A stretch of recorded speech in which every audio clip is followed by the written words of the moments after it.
cold bones. Yeah, hello that's friends, my ನಾನು ಮಳವಳ್ಳಿ ಮಂಜ. ಈ ವಿಡಿಯೋದಲ್ಲಿ ಏನಪ್ಪಾ ಅಂದ್ರೆ ರಾಜೀವ್ ಗಾಂಧಿ ವಸತಿ ನಿಗಮ 1 ಲಕ್ಷ ಮುಖ್ಯಮಂತ್ರಿ ಬಹುಮಹಡಿ ಕಟ್ಟಡ. ಇದಕ್ಕೆ ಯಾರ್ಯಾರು ಅರ್ಜಿ ಸಲ್ಲಿಸಿದ್ದೀರಾ ಅವರು ಸುಮಾರು ಜನ ನನಗೆ ಕಾಲ್ ಮಾಡಿ ಕೇಳ್ತಾ ಇದ್ದೀರಾ. ಇನ್ನು ಕೆಲವರಂತೂ ವಿಚಾರ ಏನಪ್ಪಾ ಅಂದ್ರೆ ಸುಮಾರು ಜನ 2019, 2020, 2021 ಈ ಸಾಲಲ್ಲೆಲ್ಲ ಹಾಕಿದ್ದೀರಾ. ಅರ್ಜಿಗಳನ್ನ ಹಾಕೊಂಡು ನೀವೇನ್ ಮಾಡ್ತಾ ಇದ್ದೀರಾ ಅಂದ್ರೆ ಯಾವ ಮೆಸೇಜ್ ಬಂದ್ರು ಮೆಸೇಜ್ ನೋಡ್ತಾ ಇಲ್ಲ. ನಿನ್ನೆ ಒಬ್ರು ಯಾರೋ ಮೇಡಮ್ ಕಾಲ್ ಮಾಡಿದ್ರು, ಅವರು ಕೂಡ ಪಾಪ ಅದೇ ಹೇಳಿದ್ರು, ನನಗೆ ಮೆಸೇಜ್ ನೋಡಕ್ ಬರಲ್ಲ ಸರ್ ಅಂತ.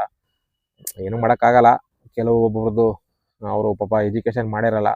ಹಾಗಾಗಿ ಅವರು ಫೋನ್ ನಂಬರ್ ಕೊಟ್ಟಿದ್ರಂತೆ 2020ರಲ್ಲೇನೋ ಅಪ್ಲಿಕೇಶನ್ ಹಾಕಿದ್ರಂತೆ. ಅವರು ಅಪ್ಲಿಕೇಶನ್ ಹಾಕ್ಬಿಟ್ಟು ಅದು ಇದು ಬಂದಿದೆ, ಏನು ಮೆಸೇಜು ಬಂದಿದೆ, ನೀವು ದುಡ್ಡು ಕಟ್ಟಿ ಅಂತ ಅಂದ್ಬಿಟ್ಟು. ಬಟ್ ಇವ್ರಿಗೆ ಅದು ಮೆಸೇಜ್ ಓದಕ್ ಬಂದಿಲ್ಲ. SMS ಮೂಲಕ ಅವರು ಒಂದು ಮೆಸೇಜ್ ಕಳಿಸ್ತಾರೆ ನಿಮ್ಮ ಮೊಬೈಲ್ ನಂಬರ್ಗೆ, ಈ ಥರ ನಿಮ್ಮದು IDBI ಬ್ಯಾಂಕ್ನಲ್ಲಿ ನಿಮ್ಮದು ಇದು ಹೆಸರು, ಈ ಹೆಸರಿಗೆ ಒಂದು ಅಕೌಂಟ್ ಓಪನ್ ಮಾಡಿದ್ದೀವಿ. ನೀವೇನು ಮಾಡ್ಬೇಕಂದ್ರೆ ಆ ಅಕೌಂಟ್ಗೆ ನೀವು ತಗೊಂಡೋಗಿ ದುಡ್ಡನ್ನ 50,000 ಆಗ್ಬೋದು ಅಥವಾ 1 ಲಕ್ಷ ಆಗ್ಬೋದು, ನೀವು ಡೆಪಾಸಿಟ್ ಮಾಡಬೇಕು ಅಂತ ಒಂದು ಮೆಸೇಜ್ ಕಳಿಸ್ತಾರೆ. ಬಟ್ ಅದಕ್ಕೆ ಯಾವುದೇ ಲಾಸ್ಟ್ ಡೇಟ್ ಏನು ಇರಲ್ಲ, ಇಂಥ ಡೇಟೇ ಇಂಥ ದಿನನೇ ಅಂತ ಏನು ಅವರು ಮೆನ್ಷನ್ ಮಾಡಿರಲ್ಲ. ಯಾಕೆಂದರೆ ನಿಮ್ಮ ಅಕೌಂಟ್ ಯಾವಾಗಲೂ ರನ್ನಿಂಗಲ್ಲೇ ಇದ್ದೇ ಇರ್ತದೆ. ಜೊತೆಗೆ ಇದು ರಾಜೀವ್ ಗಾಂಧಿ ನಿಗಮದವರು ಕೂಡ 1 ಲಕ್ಷ ಮುಖ್ಯಮಂತ್ರಿ ಬಹುಮಹಡಿ ಕಟ್ಟಡದ ಅದರದ ಯೋಜನೆ ಅಡಿಯಲ್ಲಿ ಕೊಡ್ತಾ ಇರೋದ್ರಿಂದ ಅದು ಒಂದು 5 ವರ್ಷ 10 ವರ್ಷ ರನ್ನಿಂಗ್ ಅಲ್ಲಿ ಇದ್ದೇ ಇರ್ತದೆ. ಹಾಗಾಗಿ ಅವರು ಇಂಥದೇ ಲಾಸ್ಟ್ ಡೇಟು, ಇಂಥ 3 ತಿಂಗಳೇ ಆಗ್ಬೋದು 6 ತಿಂಗಳೇ ಆಗ್ಬೋದು ಲಾಸ್ಟ್ ಡೇಟು, ಆದ್ಮೇಲೆ ನೀವು ಕಟ್ಟಂಗಿಲ್ಲ ಆ ಥರ ಈ ಥರ ಅಂತ ಅವ್ರು ಏನು ಹೇಳಲ್ಲ, ಲಾಸ್ಟ್ ಡೇಟ್ ಅಂತ ಹೇಳಲ್ಲ. ಬಟ್ ಅವ್ರಿಗೂ ಬಂದು ನೋಡಿ, ಅವ್ರು ಇನ್ನೂ ದುಡ್ಡೇ ಕಟ್ಟಿಲ್ವಂತ. 2020ರಲ್ಲಿ ಹಾಕಿದ್ದಾರೆ, ಈಗ ಎಷ್ಟು ಹೇಳಿ 2024 ನಡೀತಾ ಇದೆ. ಅವ್ರಿಗೆ ಮೆಸೇಜ್ ಬಂದೇ ಒಂದು 2-3 ವರ್ಷ ಆಗೋಗೈತೆ. ಬಟ್ ಅವ್ರಿಗೆ ಪಾಪ ಗೊತ್ತೇ ಆಗಿಲ್ಲ. ಹೀಗಾಗಿ ಅವರು ನೆನ್ನೆ ಮೊನ್ನೆ ಏನೋ ಒಂದು ವಾರದಿಂದನೋ ಒಂದು ತಿಂಗಳಿಂದನೋ ಗೊತ್ತಿಲ್ಲ, ಅವರು ಯಾರೋ ಕೇಳಿದಾಗ ಅವರು ಹೇಳಿದ್ರಂತೆ, ಅವರು ಹಾಕಿದ್ರಂತೆ. ಇಲ್ಲ ನಾವು ಹಾಕಿದೀವಿ, ನಮ್ಗೆ ಮೆಸೇಜ್ ಬಂದಿದೆ, ನಿಮ್ಮ ಹತ್ರ ನೋಡ್ಕೊಳ್ಳಿ ಅಂತಂದಾಗ ಆಲ್ರೆಡಿ ಮೆಸೇಜ್ ಇದೆಯಂತೆ ಅವ್ರ ಮೊಬೈಲಲ್ಲಿ. ಅದು ಅವ್ರು ನೋಡ್ಕೊಂಡೇ ಇಲ್ಲ ಪಾಪ, ಅವ್ರ ಮೆಸೇಜು ನೋಡಕ್ ಬರಲ್ವಂತೆ ಆತ ಹೇಳಿದ್ರು. ನನಗೆ ಮೆಸೇಜು ಕೂಡ ನೋಡಕ್ ಬರಲ್ಲ ಸರ್, ಏನು ಮಾಡೋದು. ಹಾಗಾಗಿ ನಾನು ಕಟ್ಟೇ ಇಲ್ಲ ದುಡ್ಡನ್ನ, ಇವಾಗ ಕಟ್ಟಿ ಅಂತ ಹೇಳ್ತಾ ಇದ್ದಾರೆ. ಬಟ್ ನಾನೀಗ ಕಟ್ಟಿದ್ದೀನಿ, ಕಟ್ಟಬೇಕು ಅಂತ ಅನ್ಕೊಂಡಿದ್ದೀನಿ. ಬಟ್ ಏನಪ್ಪಾ ಅಂದ್ರೆ ಕಟ್ಟಿದ್ರೆ ನನಗೆ ನಿಯರ್ ಎಲ್ಲಿ ಸಿಗುತ್ತೆ ಅಂತ, ಅವ್ರಿರೋದು ಮಾರ್ಕೆಟ್ ಏರಿಯಾದ ಹತ್ರ ಅಂತೆ. ಮಾರ್ಕೆಟ್ ಏರಿಯಾದ ಹತ್ರ ನಿಯರ್ ಇರೋದು. ಬಟ್ ಅಲ್ಲಿ ಆಲ್ರೆಡಿ ಅಲ್ಲಿ ನಿಯರ್ ಕಟ್ಟಿದಾರಂತೆ ಎಲ್ಲೋ ಒಂದ್ ಕಡೆ ಹೇಳಿದ್ರು. ಬಟ್ ಅಲ್ಲಿ ಏನಾಗಿದೆ ಅಂತ ಎಲ್ಲ ಫಿಲಪ್ ಆಗ್ಬಿಟ್ಟಿದೆ ಅಂತೆ ಬೇರೆ ಕಡೆ. ಆಮೇಲೆ ಅವರು ಕನಕಪುರ ರೋಡಲ್ಲಿ ನೋಡಿದ್ರಂತೆ ಒಂದ್ ಕಡೆ, ಅದೇ ಅಲ್ಲೇನೆ ಹೇಳ್ತಾ ಇದ್ರು.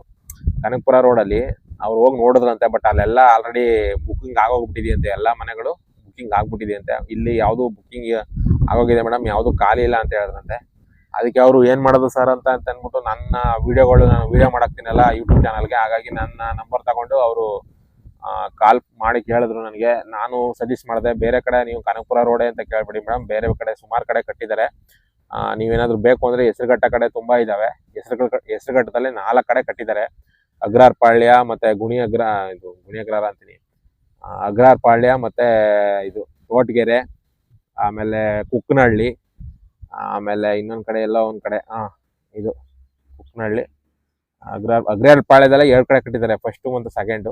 ಆಮೇಲೆ ಇನ್ನೊಂದು ಇನ್ನೊಂದು ಯಾವ್ದೋ ಕಟ್ಟಿದ್ದಾರೆ, ಬಟ್ ಅದು ಗೊತ್ತಿಲ್ಲ ನನಗೆ ಸರಿಯಾಗಿ ಹೆಸರು. ಅಲ್ಲೂ ಕೂಡ ಕಟ್ಟಿದ್ದಾರೆ. ಹಾಗಾಗಿ ನಿಮ್ಗೆ ಎಲ್ಲಿ ಬೇಕೋ ಒಂದ್ ಕಡೆ ಹೆಸರುಘಟ್ಟದ ಕಡೆ ನೀವು ಬುಕ್ ಮಾಡ್ಕೊಳ್ಳಿ ಮೇಡಮ್, ನಿಮ್ಗೆ ಅಲ್ಲಿ ಸಿಗ್ಬೋದೇನೋ. ಅಂದ್ರೆ ಅಲ್ಲೂ ಬುಕ್ಕಿಂಗ್ ಆಗಿದಾವೆ, ಬಟ್ ಮಧ್ಯ ಒಂದೊಂದು ಖಾಲಿ ಇರ್ತವೆ, ನೋಡಿ ಬುಕ್ಕಿಂಗ್ ಮಾಡ್ಕೊತೀನಿ ಅಂದ್ರೆ ಮಾಡ್ಕೊಳ್ಳಿ ಅಂತ ಹೇಳಿದೆ. ಅವ್ರಿಗೆ ಸಜೆಸ್ಟ್ ಮಾಡಿದೆ, ಅವ್ರು ಆಯ್ತು ಸರ್ ಅಂತ ಹೇಳಿದ್ರು. ಹಂಗೇನೆ ಏನಾದ್ರು ಇನ್ಫಾರ್ಮೇಶನ್ ಇದ್ರೆ ಕೊಡಿ ಸರ್ ಅಂತನು ಕೇಳ್ಕೊಂಡ್ರು. ನಾನು ನಂಬರ್ ಸೇವ್ ಮಾಡ್ಕೊಂಡಿರ್ತೀನಿ, ನನಗೆ ಏನಾದ್ರು ಇನ್ಫಾರ್ಮೇಶನ್ ಬೇಕು ಅಂದ್ರೆ ಕಾಲ್ ಮಾಡ್ತೀನಿ ಸರ್, ಬೇಜಾರು ಮಾಡ್ಕೊಬಿಡಿ ಅಂತ ಹೇಳಿದ್ರು. ಇಲ್ಲ ಮಾಡಿ ಮೇಡಮ್, ತೊಂದರೆ ಇಲ್ಲ, ನಾನು ಅದಕ್ಕೋಸ್ಕರನೇ ಇರೋದು, ನಾನು ಅದಕ್ಕೋಸ್ಕರನೇ ವಿಡಿಯೋ ಮಾಡಾಕ್ತಾ ಇದ್ದೀನಿ, ನೀವು ಅದ್ರ ಬೇಜಾರು ಮಾಡ್ಕೊಳ್ತೀನಿ ಅಂದೆ. ಅದಕ್ಕೋಸ್ಕರ ಈ ವಿಡಿಯೋ ನೋಡಿದ್ರೆ ಮೇಡಮ್ ಪರವಾಗಿಲ್ಲ, ನೀವು ಕಾಲ್ ಮಾಡಿ, ನಿಮ್ಗೆ ಏನಾದ್ರು ತೊಂದರೆ ಆಯ್ತು ಅಂತಂದ್ರೆ ಏನು ವಿಚಾರ ಬೇಕು ಅಂತ ಹೇಳಿ, ನಾನು ಬೇಕಾದ್ರೆ ನನ್ನ ಕೈಲಾದ್ರೆ ನಾನು ಬಗೆಹರಿಸಕ್ಕೆ ಪ್ರಯತ್ನ ಪಡ್ತೀನಿ. ಇಲ್ಲ ಅಂತ ಏನು ಹೇಳಲ್ಲ. ನಿಮ್ಗೆ ಇನ್ನೂ ಹೆಚ್ಚಿನ ಮಾಹಿತಿ ಬೇಕು ಅಂದ್ರೆ ನೀವು ರಾಜೀವ್ ಗಾಂಧಿ ವಸತಿ ನಿಗಮದ್ದು ಆಫೀಸ್ ಇದೆ, ಇದ್ರದ ಕಾವೇರಿ ಭವನದಲ್ಲಿ, ಅಲ್ಲಿಗೆ ಹೋಗಿ ನೀವು ಎಲ್ಲ ಡೀಟೇಲ್ ತಗೋಬಹುದು ಅಂತ ಅವ್ರಿಗೂ ಹೇಳಿದ್ದೀನಿ.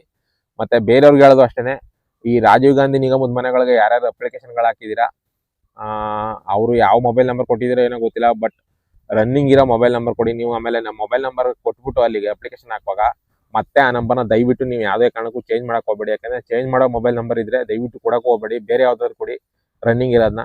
ನೀವು ಕೊಟ್ಬಿಟ್ಟು ಏನಾದ್ರು ಮೊಬೈಲ್ ನಂಬರ್ ಚೇಂಜ್ ಮಾಡ್ತು ಅಂದ್ರೆ ಅದಕ್ಕೆ ಮೆಸೇಜ್ ಬರುತ್ತೆ. ಮೆಸೇಜ್ ಬಂದಾಗ ನೀವು ಯಾರನ್ನ ಹೋಗಿ ಕೇಳ್ತೀರಾ, ಆ ನಂಬರ್ನ ಯಾರೋ ಒಬ್ಬ ತಗೊಂಡಿರ್ತಾನೆ ಒಂದು 3 ತಿಂಗಳಾದ್ಮೇಲೆ, ಅಲ್ಲಿಗೆ ಹೋಗಿ ಕೇಳೋಕ್ಕಾಗತ್ತಾ ನೀವು?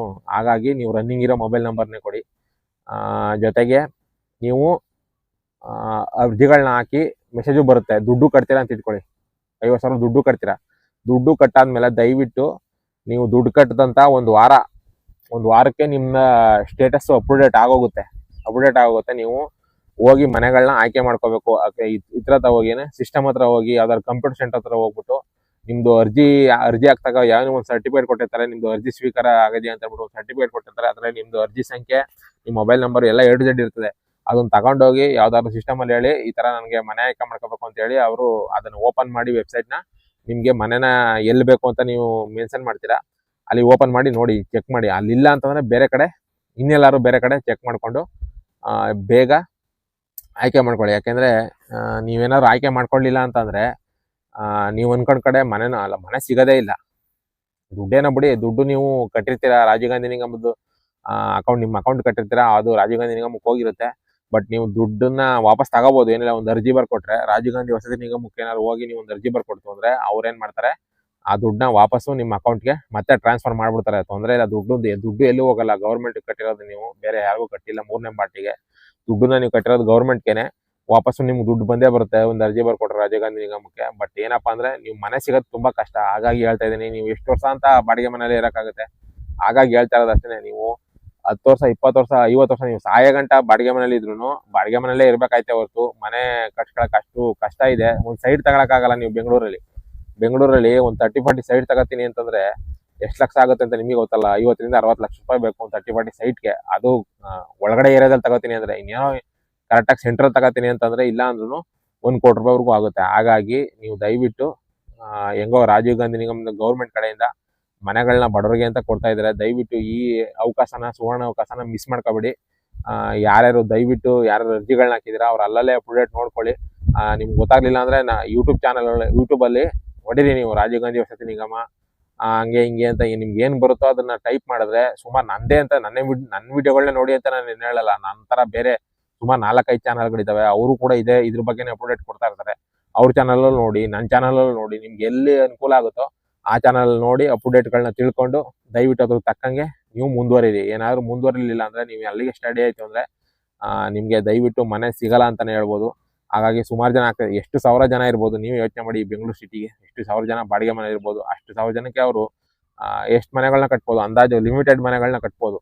ಹಾಗಾಗಿ ನೀವು ಅತಿ ಬೇಗ ಎಲ್ಲಿ ಅಪ್ಲಿಕೇಶನ್ ಹಾಕಿ ಚೆಕ್ ಅಂತ, ನಾನು ಎಲ್ಲೆಲ್ಲಿ ನಿಮ್ಗೆ ಗೊತ್ತಾಗಿಲ್ಲ, ಇನ್ನೂ ಎಲ್ಲೆಲ್ಲಿ ಕಟ್ತಾ ಇದ್ದಾರೆ ಸರ್ ಅಂತ ಗೊತ್ತಾಗಿಲ್ಲ ಅಂತಂದ್ರೆ ದಯವಿಟ್ಟು ನಂದೇ ಯೂಟ್ಯೂಬ್ ಚಾನಲ್ ಆಗ್ಬೋದು ಅಥವಾ ಬೇರೆಯವ್ರದೇ ಯೂಟ್ಯೂಬ್ ಚಾನಲ್ ಆಗ್ಬೋದು, ಅದ್ರ ಬಗ್ಗೆ ಮಾಡಿರ್ತಾರೆ, ಅಲ್ಲೆಲ್ಲ ಹೋಗಿ ಸರ್ಚ್ ಮಾಡಿ ಅದನ್ನೇ ಹೊಡಿರಿ.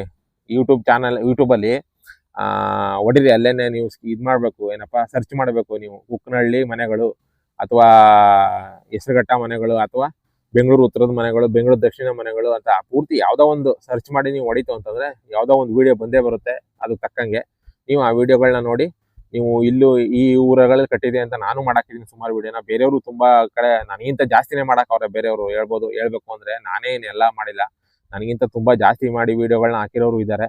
ಹಾಗಾಗಿ ನೀವು ಸರ್ಚ್ ಮಾಡಿ ನೋಡ್ತು ಅಂದ್ರೆ ನನ್ನ ವಿಡಿಯೋನು ನೋಡಿ, ಬೇರೆಯವ್ರ ವಿಡಿಯೋನು ನೋಡಿ ತಿಳ್ಕೊಂಡು ನಿಮ್ಗೆ ಎಲ್ಲಿ ಬೇಕೋ ಅಲ್ಲಿ ಅತಿ ಬೇಗ ನೀವು ಬುಕ್ ಮಾಡ್ಕೊಳ್ಳಿಲ್ಲ ಅಂದ್ರೆ ಮನೆ ಸಿಗೋದು ಡೌಟು. ಈಗ ಎಲೆಕ್ಷನ್ ಮುಗಿಯೋವರೆಗೂ ಯಾವುದೇ ರೀತಿ ಪ್ರೊಸೆಸಸ್ ಇಲ್ಲ. ಅದು ಯಾಕೆಂದ್ರೆ ಎಲೆಕ್ಷನ್ ಮುಗಿವರೆಗೂ ಅದು ವೆಬ್ಸೈಟ್ ಕೂಡ ವರ್ಕ್ ಆಯ್ತಿಲ್ಲ. ಅಪ್ಲಿಕೇಶನ್ ಹಾಕಕ್ಕೆ ಹೊಸದಾಗಿ ಯಾರಾದ್ರೂ ಅರ್ಜಿಗಳನ್ನ ಹಾಕ್ಬೇಕು ಅಂತಿದ್ದೀರಾ ಅವ್ರಿಗೆ ಅರ್ಜಿ ಹಾಕಕ್ಕೆ ಅದು ವೆಬ್ಸೈಟ್ ಕೂಡ ಓಪನ್ ಆಗ್ತಾ ಇಲ್ಲ. ಯಾಕೆಂದ್ರೆ ಅದನ್ನ ಸ್ಟೇ ಮಾಡಿ ನಿಲ್ಸ್ಬಿಟ್ಟಿದ್ದಾರೆ. ಯಾಕೆಂದ್ರೆ ಇದಲ್ವಾ ಲೋಕಸಭಾ ಎಲೆಕ್ಷನ್ ಇದೆ. ಹಾಗಾಗಿ ಆ ಲೋಕಸಭಾ ಎಲೆಕ್ಷನ್ ಮುಗಿದು ಜೂನ್ 4ನೇ ತಾರೀಕು, ಜೂನ್ 4ಕ್ಕೆ ರಿಸಲ್ಟ್ ಬರುತ್ತೆ. ಜೂನ್ 4ರ ನಂತರ ಅದು ವೆಬ್ಸೈಟ್ ವರ್ಕ್ ಆಗೋ ಶುರು ಆಗುತ್ತೆ. ಆವಾಗ ನೀವು ಹೋಗಿ ಅರ್ಜಿಗಳನ್ನ ಹಾಕಿ ಆದಷ್ಟು ಬೇಗ ಅವರು ನಿಮ್ಗೆ ಮೆಸೇಜ್ ಕಳಿಸ್ತಾರೆ. 1 ತಿಂಗಳು, ಅದು ಕೆಲವ್ರಿಗೆ 1 ವಾರಕ್ಕೆ ಬಂದದ್ದು ಇದೆ, ಕೆಲವ್ರಿಗೆ 1 ತಿಂಗಳಿಗೆ ಬಂದದ್ದು ಇದೆ, ಕೆಲವ್ರಿಗೆ 3 ತಿಂಗಳಿಗೆ ಬಂದದ್ದು ಇದೆ. ವೇಟ್ ಮಾಡಿ, ಬರುತ್ತೆ ಮೆಸೇಜ್ ಬಂದ ತಕ್ಷಣ ಹೋಗಿ ಬ್ಯಾಂಕ್ಗೆ ದುಡ್ಡು ಕಟ್ಟಾದ್ಮೇಲೆ ಚೆಕ್ ಅಂತ ನಿಮ್ಗೆ ಎಲ್ಲಿ ಬೇಕೋ ಅಲ್ಲಿ ಹೋಗಿ ಆಯ್ಕೆ ಮಾಡ್ಕೊಂಡು ಯಾವುದೋ ಒಂದು first fluoro, second fluoro, third fluoro, fourth fluoro ಯಾವುದೋ ಒಂದು ಆಯ್ಕೆ ಮಾಡ್ಕೊಂಡು ಮನೆ ತಗೊಳ್ಳಿ. ಇಲ್ಲ ಅಂತಂದ್ರೆ ಕೊನೆಗೆ ಅದು ಸಿಗಲ್ಲ. ಅದಕ್ಕೋಸ್ಕರ ಹೇಳ್ತಾ ಇದೀನಿ, ಅದಕ್ಕೋಸ್ಕರ ಇದು ವಿಡಿಯೋ ಮಾಡ್ತೀನಿ. ದಯವಿಟ್ಟು ಎಲ್ಲ ಎಲೆಕ್ಷನ್ ಮುಗಿಯೋವರೆಗೂ ಕಾದು, ಎಲೆಕ್ಷನ್ ಮುಗಿದ್ಮೇಲೆ ದಯವಿಟ್ಟು ಅಪ್ಲಿಕೇಶನ್ ಹಾಕಿ ಮನೆಗಳನ್ನ ತಗೊಳ್ಳಿ ಅಂತ ಹೇಳ್ತಾ ನನ್ನ ಮಳವಳ್ಳಿ ಮಂಜ ಯೂಟ್ಯೂಬ್ ಚಾನಲ್ ಸಬ್ಸ್ಕ್ರೈಬ್ ಮಾಡ್ಕೊಂಡು ವಿಡಿಯೋಗಳನ್ನ ನೋಡಿ ಅಂತ ಹೇಳ್ತಾ ಈ ವಿಡಿಯೋ ಮುಗಿಸ್ತಿದ್ದೀನಿ. ಈ ವಿಡಿಯೋ ನೋಡಿದ್ದಕ್ಕೆ ತುಂಬಾ